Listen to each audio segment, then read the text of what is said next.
Ito daw pong si Waldy Carbonell. Pupunta daw mga kababayan ng Quadcom para ipresenta yung mga ebidensya na hawak po niya na makakapagdiin dito po kay Duterte. Kasi sabi po dito sa kanyang channel, Carbonell pipiliting makarating sa Quadcom, dala ang mga ebidensya. So ngayon, ito pakinggan po natin. Isang mapagpalayang araw po sa atin lahat mga kaibigan. Ito po ang kawal ng demokrasya, Waldy Carbonell, nagsasabing Bismillahirrahmanirrahim, Alhamdulillah Rabbil Alamin. Ay, shoutout kay Inay Lizago na at saka kay Kuya Gary J. Assalamualaikum warahmatullahi wabarakatuh. Isa pong mapagpalayang araw muli at tayo po ay nagre-revisa ng mga pangyayari po sa ating bansa. Nandito po tayo sa pinaka-dramatic na yugto ng ating pong demokrasya. Kung ito po ay para pong humuhalag po sa ating pong mga kamay, ay ating po itong masasawata at ating pong tulong-tulong, pagtutulungan iligtas ang ating bansa sapagkat mukhang masyado na pong nasisira ang kultura ng mga Pilipino. At ating pong niripasong mabuti kung bakit. At lalo pong niripaso po natin ultimo yung pagbisita bilang isang resources speaker o pagtugon sa summon ng Quadcom itong si dating Pangulong Rodrigo Roa Duwag Bastos Duterte. Siya po ay muli nagpakita na siya ay isang Duterte at hindi na po mababago ito. Hindi na po mababago yan. Marami siguro mga Pilipino ang nagkakaroon ng inspirasyon na maging Duterte. Yan ang dahilan kung bakit meron po tayo mga tagapagtanggol ni Duterte hanggang ngayon. Hindi nila naisip na ayaw nila sigurong magkaroon ng halimbawa ang kanilang anak ng ganito kabastos na tao na sasabihin niya, ganito talaga ako, bastos ako. Walang hiya ako kahit na sino ang kaharap ko. Ganito talaga ako Sabi nga ng mga normal na mamamayang Pilipino, kami, pagka minura namin yung kapitbahay namin mga kababayan, ipinababarangay kami kasi bastos daw mga kababayan. Pero kapag ka si Duterte ang magmumura sa buong sambayan ng Pilipino, proud na proud pa yung ibang mga kababayang Pilipino natin. At kahit nakikita ng kanilang mga anak na lantarang sinasabi ni Duterte, mga kababayan, na tawag dito, nabasto siya at nagmumura siya sa publiko, walang problema sa mga kababayang Pilipino po natin. Kaya nga kung titingnan natin, marami sa mga kabataan, mga kababayan, nung panahon ni Digong, kung matatandaan nyo, di ba, binanggit ni Duterte, yung about doon sa 75 na grado, okay na daw yon. Marami sa mga kabataan, kapag ka tinanong mo, bakit hindi ka nag-aaral ng ayos? Kasi napanood ko kay dating Pangulong Duterte na kapag ka nakakuha ka ng 75, okay na yon. Kahit hindi ka na mag-aral ng ayos. Kaya nga mga kababayan, may mga sinabi si Duterte dati na nakatatak sa isipan ng mga kabataan. Patungkol lalo na doon sa pag-aaral na kapag ka nagkaroon ka ng 75, okay na yon. Hindi mo na kailangan yung ibang grado, yung mga matataas na grado. Ibig sabihin, kahit hindi ka mag-aral ng maayos, okay na yon. Wala nang problema yon. Mahalaga makapasang awa ka lang. Mga kababayan, yun yung sinabi ni Digong na isa na tumatak sa isipan ng mga kabataan. Kaya marami sa mga kabataan ngayon ang tamad talaga pagdating sa pag-aaral. At yung iba, proud na proud pa na tinutulad ng kanilang mga anak yung ginagawa ni Duterte na pagmumura. Ano po kaya nga kung titingnan po natin, pagka si Duterte ang nagsalita, okay lang dun sa kanya mga taga-suporta kahit masama na yung sinasabi. Pero pagka normal na mamamayan, yung nagsalita ng laban kay Duterte mga kababayan, anong ginagawa? Sala sa nakakasuhan, baka nga ipinatutumba pa. Ano po, anyway, ipagpatuloy pa natin. Ganyan po kababoy ang pagkatao nitong Dabawenyo. Hindi po Pilipino to, Dabawenyo. Etong si Duterte. Wala na po tayo nakitang puntos upang ipagtanggol natin etong si Duterte. I see no reason why he is being defended by any Filipino. Na kahit na sinong matinong Pilipino, mali na ididepende o ipagtatanggol o maninindigan sa tabi ni Duterte. Tama. Una, siya po'y walang paggalang sa batas. Binababoy niya ang ating pong saligang batas. Siya po ay traidor sa bansa. Sa ibang bansa, sa buong mundo, ang tawag dyan ay treason. Pag traidor sa iyong sariling bansa, yung bang sabihin mong, hindi bali na maging probinsya tayo ng China, hindi pwede biro yan. Para mo sinabi na bibiruin mo lamang na ipapairam ko ang asawa ko kay Xi Jinping. Hindi po pwedeng ganyang klaseng biro. Tama. There are bad jokes and there are good jokes. Duterte is incapable even of telling a good joke. Pero kinakampihan ng mga Pilipino, ang deprensya po, hindi na si Duterte. Ang may deprensya ay mga Pilipino. Hanggang ngayon, mayroong mga vloggers kakampi at pinagtatanggol to si Duterte. Nasa kanya lahat ng kasamaan ng isang tao. Hindi kasi mga kababayan, pagbayad ka kasi, kahit na masama, ipagtatanggol mo. Alam niyo mga kababayan, sa panahong ito ngayon, uso ang baligtaran ng mga vlogger. May mga pro-government vlogger dyan na bumabaligtad. Kunyari, nung una, binibira-bira itong si Duterte, binabanat-banatan itong si Duterte, pero kalaunan mga kababayan, yung kanilang isinuka, kinain din nila. May mga vlogger na ganyan, kaya mag-iingat kayo sa mga vlogger na biglaang nagbabago yung pananaw. Dahil siguro mga kababayan, baka naaabutan or sadyang takot lang na magpahayag ng mga makatotohanang opinyon at balita. Dahil kung titingnan natin sa panahong ito ngayon, may mga iilan dyan na hindi naman kinikilala na pro-government vlogger na ipinagtatanggol lang yung ating administrasyon, pero magugulat ka na lang kalaunan, iba na yung opinyon at sinisiraan na yung administrasyon mga kababayan, sinisiraan na yung presidente at pumapanig na kay Digong. Kaya nga mga kababayan, kapag kasi bayad ka at malaki yung ibinabayad sa'yo, kahit na mali yung tao susuportahan mo. Kasi nga, wala naman bayad ka naman Kahit na mali yung taong yun, ipagtatanggol mo kasi bayad ka. Ganun yan mga kababayan. Ano po, kaya may mga vlogger pa rin hanggang ngayon na sumusuporta kay Duterte at yung iba kinakailangan pong bumaligtad at pumunta doon kay Digong. Kasi nga mga kababayan, baka malaki yung bigayan doon. Anyway, ipagpatuloy pa natin. Ano yan? Ito po ay nilathala po natin dito po sa ating aklat, A Country Run Like Hell. Ay isang bansang pinapatakbo parang impyerno. Ako po ang author niyan. Ito pong demonyo na cover, alam niyo na kung sino po yan, demonyo po yan. Ito po yung nag-aanyaya sa atin na magpunta sa impyerno. At hindi bale, sa likod naman po niyan ay merong isang lalaki, author po niya na parang malaanghel naman kung titignan mo na matagal. Basta siya hindi lamang puyat. Ako po yan. Mga kaibigan, tayo po ay kaya mag-ingat kayo dun sa ibang mga nagpapanggap na pro-government vlogger, pero kung titingnan ninyo, yung pananaw ay hindi talaga para sa gobyerno.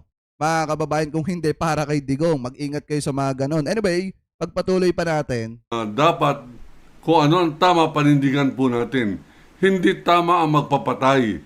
Hindi tama na aminin niya sa Senado na hindi ako nagbabayad ng mga pulis para pumatay. Tungkulin nila ang pumatay. Ayan! Eh, mali po yan. Tama. Matino tayong tao, pinapayagan natin at tatahimik tayo, tahimik tayo bilang Pilipino. Hindi po nararapat yan. Dapat umangal tayo. Dapat matuto tayong umangal, manindigan para sa ating pong pamilya. Eh kung gagayahin po niyan ng ating pong mga anak, gusto ba natin yan? Yang murahin si Santo Papa ng mga Katoliko? Kaya po tawag dyan ay santo kasi yan po ang pinakabanal na pari sa buong mundo ng mga Katoliko. Ako po ay Muslim. Ginagalang po natin lahat ng relihiyon. Maliban lamang sa relihiyon ng demonyo, pareho ng Kingdom of Jesus Christ.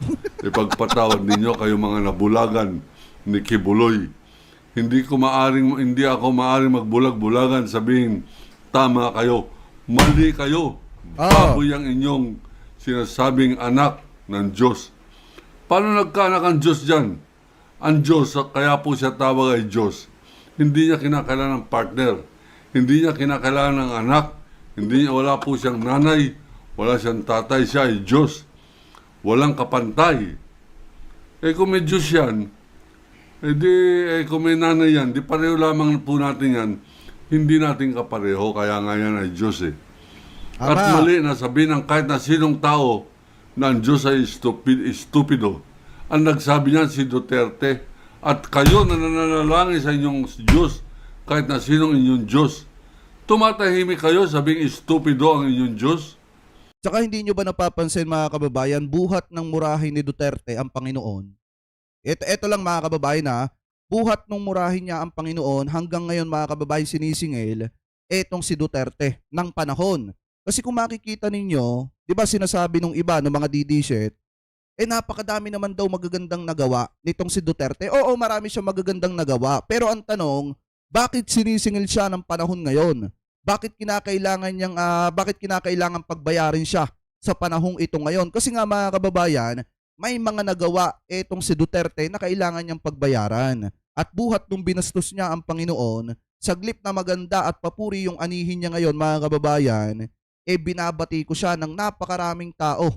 Napakaraming tao dito sa ating bansa. Bakit? Dahil unti-unti nang lumalabas yung ginawa nilang kademonyuhan nung panahon po nila. Mga kababayan, buhat nga nung minura nila ang Panginoon, ngayon lumalabas yung mga kademonyuhan na ginawa nila. Kaya nga yung mga kasamahan ni Duterte, si Digong, unti-unti na silang sinisingil at pagbabayarin sa kanilang mga kasalanan at illegal na ginawa. Ngayon, ipagpatuloy pa natin. Alam po ninyo, yung pagiging tahimik sa gitna ng Hindi ko sinabing madaming nagawa ha, may mga nagawa. Mga kababayan, may mga nagawa din naman. Hindi naman tayo bias na sasabihin natin walang nagawa si Duterte. May mga nagawa din naman pero mas marami silang ginawa na illegal talaga. Anyway, ipagpatuloy pa natin. malawakang kasalanan ay pagbibigay ng bendisyon.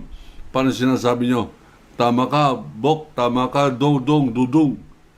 Dudunggo, digong nyo. Tama ka. Napakasama po niyan. Hindi pwede natin sabihin tama yan. Kinahihiyan natin yan. Ang ating kultura ay kultura dapat ng tao. Hindi ng kultura ng Pilipino. Ang kultura ng Pilipino sirang-sira na. Pinapalakpakan ang demonyo. Sabing, This is my hack for working smart. Monday.com. Shoutout sa lahat sa mga hindi pa nakakapag-like po sana natin yung live streaming natin. Mga kababayan, thank you po sa inyong lahat. Maraming salamat po. Pagpatuloy pa natin. Jesus Christ, lahat ng naniniwala kay Jesus Christ ang tawag ay Kristiyano. Walang umangal, pinabayaan nila, pinapalakpakan pa si Duterte. Sabi niyang, kung Diyos yan, bakit niya pinayagan na siya ay masalvage, matorture, nakakawalang bilib. Ano ibig Tama. sabihin yan? Hindi ka panipaniwala na Diyos si Jesus Christ.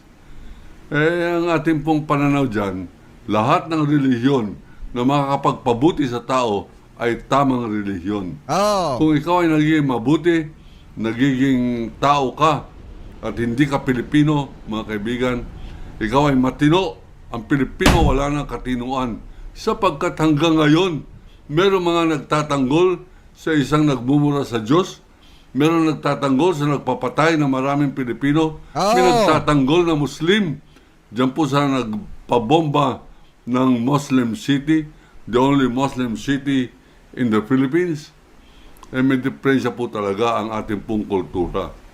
At habang nakikita ko na mayroong mga panelo, nakikita ko mayroong mga vlogger na rinig ko, may mga vlogger na nagtatanggol pa kay Duterte para po sinasabing, tama yan. Inamba niya si Dilima ng suntok. Akalain mo ninyo, may nagko-comment, biro lamang yan. Paano naging biro yan? Babae. Presidente ka, lalaki ka, amba mo ng suntok, ang babae. Alam niyo mga kababayan, sa totoo lang, nagtataka nga ako doon sa ibang mga vlogger eh. Kasi may mga vlogger dyan na alam na naman nila mga kababayan na etong si Digong, unti-unti nang sisingilin sa kanya mga kasalanan. Although yung ibang mga vlogger dyan, kasamahan natin eh. May mga kasamahan nga tayo na bago lang bumaligtad. Alam niyo, nagtataka ako kung nasa ng mga utak nila. Alam na nga nilang mali. Yung pag-amba ni Duterte sa isang babae na susuntukin niya yung babae, mga kababayan, alam na nga nilang mali, sasabihin pa nila tama lang yung ginawa ni Duterte, tama lang yung ginawa ni Digong na inambahan niya etong si Dilima. Tama lang yung ginawa ni Digong na kapag ka napipikon siya, manghahampas siya ng mikropono. Eto lang naman mga kababayan, nasa saan yung utak ng mga vlogger na yan? Kaya nga kayo naging vlogger influencer, parang ipakita nyo sa publiko, sa taong bayan, yung totoong balita at maayos na payo na pwedeng bitbitin ng mga kababayan natin sa pang-araw-araw nilang pamumuhay. Saan ka ba naman nagkatala? Manununtok na nga, mag-aamba na nga ng suntok sa babae, sasabihin nyo tama yon? Kahit kailan hindi naging tama ang manakit ng babae, mga kababayan. Pangalawa, kahit kailan hindi naging tama na kapag ka napipikon ka sa isang usapin, mga kababayan, at malapit ka ng masukol, manghahampas ka ng mikropono. Kaya nga nakakapagtaka yung mga vlogger na baluktot ang pangunawa at pag-iisip, mga kababayan, na pilit nilang itatama yung mali. Kaya nga kung titingnan natin, sa bagay, pagkabayad ka nga naman, mga kababayan, kahit mali, susuportahan mo kasi nga bayad ka. Kailangan mo magtrabaho kasi nga bayad ka, mga kababayan. Ano po? Anyway, ipagpatuloy pa natin. Hindi ko sasabihin kayo ay bakla sapagkat hindi po ako against sa mga bakla. Hindi ko po kalaban ng mga bakla. Mga bakla ay normal na bakla. Kaya lamang, ayoko yung ginagawa silang parang babae, ayoko yung parehong bibigyan sila ng batas ni Robin Padilla na pwede mag-asawa, lalaki sa lalaki ay isa ay bakla. Naninindigan po tayo, mali yan, ayaw ko yan. Ngayon, kung gusto niyo yan, sige, magpakasal kayo sa lalaki. Tingnan niyo pag naka-lips to lips niyo, bad breath na hindi nagkaakit, bungi pa. Di bahala kayo, yan ang gusto ninyo. Maging asawa ninyo, lalaki rin. Hindi ko po pinaninindigan yan at hindi po tayo tatahimik.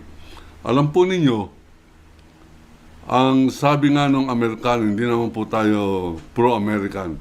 Ang sabi nga ng Amerikano, pag ikaw ay nananahimik habang ang iyong batas ay tinatampalasan, ikaw ay nananahimik habang ang iyong bayan ay ninanakawan, ikaw nananahimik habang ang iyong mga kababayan ay inaapi, tinatapak-tapakan, abay, dapat lamang na maging kaawa-awa, dapat lamang na ikaw ay matulad sa mga inaapi, ikaw ay mapapabiktima sa mga pinapatay.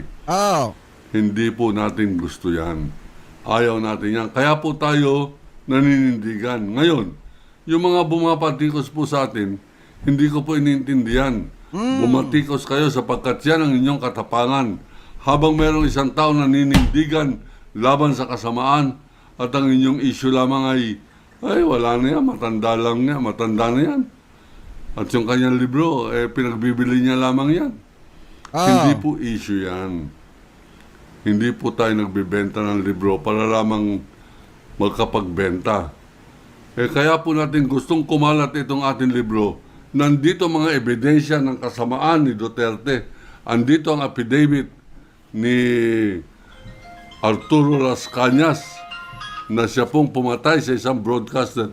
Nandito po yung dahilan kung bakit binomba ang Marawi upang sa ganun ang mga Muslim, mga kaibigan, ay malaman nila kung anong nangyari sa Marawi City, kung paano ito nabomba at kung paano ito tinampalasan ng isang tao na ang pangalan po ay Rodrigo Roa Gunggong Duterte. Nandito po yan, pinaninindigan po natin. Dapat, kung mali, ay ating pong panindigan na yan ay mali, labanan po natin. Hindi lalabanan ninyo yung taong nagsasabing mali yan. Mali na sabihin ng isang tao, alkalde pa naman, nakakahiya sa buong mundo. Sabihin niya, habang tinitignan niya yung hubad na missionary si Jacqueline, yung Australiana. Abay, tinitignan niya habang ito'y nakahubad, patay, sa morgue, sa harapan ng mga reporter ng Davao. Sabi niya, napakaganda naman nito, puti-puti.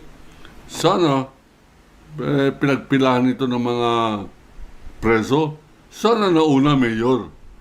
Abay, pinalakpakan ng mga Pilipino, pinalakpakan na nagtawanan, at yung mga barakong matatapang, abay, nagpalakpakan din. Masama na po itong ating pong kultura. Kaya po, yan pong pagbisita niya dyan sa Quadcom, maraming umasa. Ang sabi nila, kung nabastos niya ang Senate, yung Senado, kayang-kaya niya yan sapagkat nandiyan sila Bato de la Rosa, yung kanyang sanggano na police chief, naging senador, yung kanyang atsoy na si Bongo na ginawa niyang billionaire sa mga kontrata ng Davao Development Park ay nandyan, ginawa niya senador. Yung artista na kabarkada niya, si Robin Padilla Haram na Muslim, ginawa niya senador. Yung mga magnanakaw sa kaban ng bayan na pareho ng Jinggoy Estrada, pawalan sa kulungan, kakampi niya po lahat yan. Kaya nga mga kababayan, alam nyo, sa totoo lang, talagang si Jinggoy Estrada, sinuportahan ko yan nung panahon ng 2022. Pero haba kasing tumatagal, lumalabas yung kulay niya kung kanino ba talaga siya. Mga kababayan, nung una, medyo kumakabig sa gobyerno, pero ngayon mga kababayan, parang iba na. Yung takbo mga kababayan ng nilalakaran na daan nitong si Jinggoy Estrada, kaya ekis na yan. Ano po, kasi nga naman mga kababayan, kita nyo nung pinag-uusapan yung budget nitong si Sara Duterte, alam na nga nila na mali ang paggasta ng budget ni Sara. Putek, inaprubahan pa nila yung 2 bilyon na budget na hinihingi nitong si Sara Duterte. Kaya nga mga kababayan, doon natin nalaman na marami pa rin talaga mga kaalyado itong si Duterte dyan po sa Senado. Kaya dapat talaga sa lalo't madaling panahon, mapalitan yung mga senador mga kababayan na mga pro-Duterte. Ano po, at dapat yung mga senador na sumusuporta kay Duterte na re-electionist, dapat ishoot nyo na yan sa basurahan. Huwag kayong magpapasilaw dun sa mga senador na gumagamit mga kababayan ng malasakit center para lamang manalo. Tandaan nyo yung budget niyan, yung pera niyan ay galing pa rin sa gobyerno mga kababayan, at tanging kinukuha lamang ng mga senador na yon yung credit di umano mga kababayan nung mga malasakit center at nung iba pa mga kababayan ng mga plataforma ng gobyerno para kanilahin, at sila yung kilalanin ng tao na mismong nagpapatakbo nun. Ano po, para manalo ulit sa darating na eleksyon. Anyway, ipagpatuloy pa natin. Tamang ang matinong nakita ko ron na senador, si Senator Risa Hontiveros. Ultimo yung mga babae dyan na senadora, walang pakialam. Bakit? Talagang ganyan ang kultura nila Nancy Binay, Cynthia Villar, Lauren Legarda, si Grace Po, lahat po, abay, kumakampi o nananahimik. Pag kayo'y tahimik habang binababoy ang Senado, ibig sabihin yan, kampi kayo sa bumababoy. Ibig sabihin yan, pati kayo ay nararapat na Hi, Ma'am Nimpa de la Cruz. Ayan, good morning po, Sir Jake, watching from Liganes, Iloilo, Philippines. Mega love shoutout po sa inyo. Thank you po sa panonood. At halintulad sa inyong mambababoy na dating Pangulo. Ang pangalan ay Rodrigo Duwag. Ay, shoutout sa inyo lahat. Anyway, hindi po natin nai-enjoy itong pagsabi na yan. Pero kinakailangan po mapantayan natin ng konti yung kanyang kabangisan. Sapagkat masyado nang pong api itong ating bansa. tama. Nangaapinan ang Pilipino, napakaraming pinapatay, napakaraming tao minura. Ultimo si Barack Obama, Pope minura. Tumatahimik tayo at kumakampi pa. Kumakampi pa ang Pilipino, pumapalakpak pa. Napapanood ko yung kanyang mga speeches. Nako, palakpakan ng hindi normal na mga tao. Ang tawag sa kanila ay mga Pilipino. Pumapalakpak sa masama, kumakampi. Mga kaibigan, sa hindi mabuti, talagang sirang-sira na po ang ating pong lahi.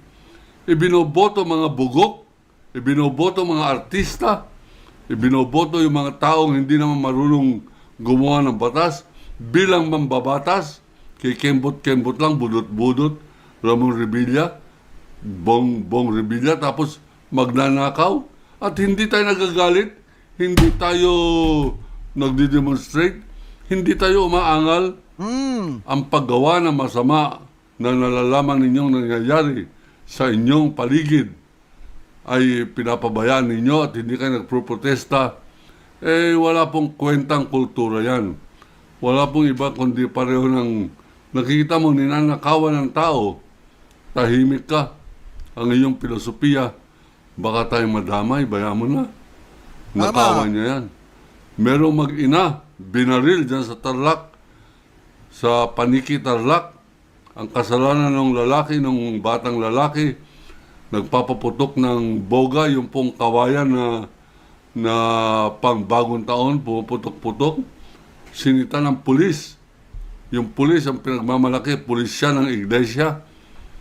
Abay, babaril niya kanyang tinututukan ng baril nung inakap ng nanay. Kasunod yung anak ng pulis. Ang sabi ng anak ng pulis, "My father is a policeman."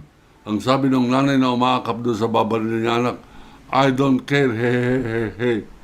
Binaril, mag-ina. Tama At yon. hindi tayo nagsilakbo ng damdamin, hindi tayo nagalit. Abay, marami pang babarilin ng mga pulis pag ganyan. 10,000 nga pinatay. At meron pa nagtatanggol doon sa nag-order ng pagpatay. Anong klase tayo mga Pilipino? Anong klase tayong bansa?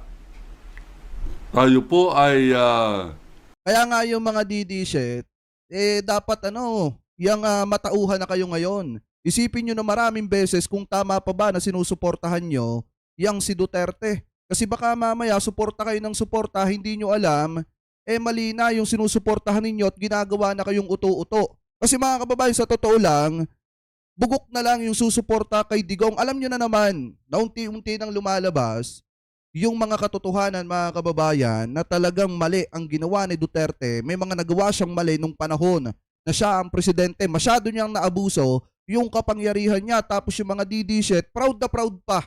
Proud na proud pa kapag ka nakikita nila na gumagawa ng kabulastugan itong si Duterte tuwing tatanungin at iimbestigahan dyan sa Senado at dyan sa Kamara. Mga kababayan, ano po, kaya yung mga DD-shit dyan, ngayon pa lang matauhan na kayo kung tama pa ba at dapat ipagpatuloy pa ba ninyo yung pagsuporta ninyo kay Duterte. Ano po, anyway, ipagpatuloy pa natin. magpupumilit na makarating dyan sa Quadcom upang sa ganon, maipresenta ko po yung mga ebidensya nandito po sa libro na ito. Yan. At atin pong pipilitin na makapagsalita po tayo dyan sa Quadcom habang nandyan si Duterte. At huwag niya akong aambaan. Pag inambaan niya ako, sumusumpa ko sa inyo. Susungangain ko yung kanyang ilong na parang natapakan ng 17 baka. Mga kaibigan, yan po ang sumpa po natin sa inyo. Pag tayo po'y aambaan, susungangain ko yan. Sabi na ninyo, napakarami niyang bodyguard at napakaraming DDS sa labas. Hindi bali na. Maparamdam ko lamang ng Pilipino ay marunong manindigan. Right. Yan po ang ating paninindigan. Ako po si Waldy Carbonell, nagsasabing iniibig ko ang Pilipinas. Allahu Akbar. So what is ClickUp? ClickUp is an So yun mga kababayan, nakita nyo naman, sinabi ni Kuya Waldy Carbonell, ni Sir Waldy Carbonell na pupunta siya, pipilitin niya makapunta ng Quadcom para maipresenta mga kababayan yung mga ebidensya. Ano po, na nilalaman ng kanyang aklat at para makapagsalita din siya sa Quadcom patungkol doon sa mga nangyari, siguro doon sa kanyang kaibigan na radyoman, mga kababayan, na ipinatumba nitong si Duterte. Kasi nga naman mga kababayan, alam naman natin na pamula umpisa pa lamang, etong si Sir Waldy Carbonell ay talagang ayaw nito sa China. Pangalawa, ayaw nito sa ginagawang pagnanakaw sa kaban ng bayan, mga kababayan, nung panahon nitong si Duterte. Kaya nga kung makikita nyo, isa ito sa pinaka kumikriticize dito po kay Duterte sa panahon, lalo na sa panahon nitong si Digong. Kaya nga mga kababayan, gano'n na lang din katindi ang galit ng mga Duterte dito po kay Sir Walde Carbonell na humantong pa sa punto na hinamon ni Digong ng duelo dyan po sa may City Hall ng Davao City. Kaso nga lang ang problema, nung pumunta itong si Walde Carbonell, hindi naman sumipot itong si Duterte at yan ay naulit sa panahon naman ngayon na kung saan hinamon ni Sir Walde Carbonell ang anak nitong si Duterte na si Sebastian Duterte, kaso nga lang hindi din naman sumipot. Kaya huwag kayong magtataka kung bakit patuloy na tinatawag niya na duwag-duwag at bastos etong si Digong. Kasi nga pagkapatas ang laban, hindi nyo mahahagilap etong si Duterte, mga kababayan. Pero kapag gagawa sila ng aksyon kung saan babayad sila, magpapagalaw sila ng ibang tao, doon sila magaling.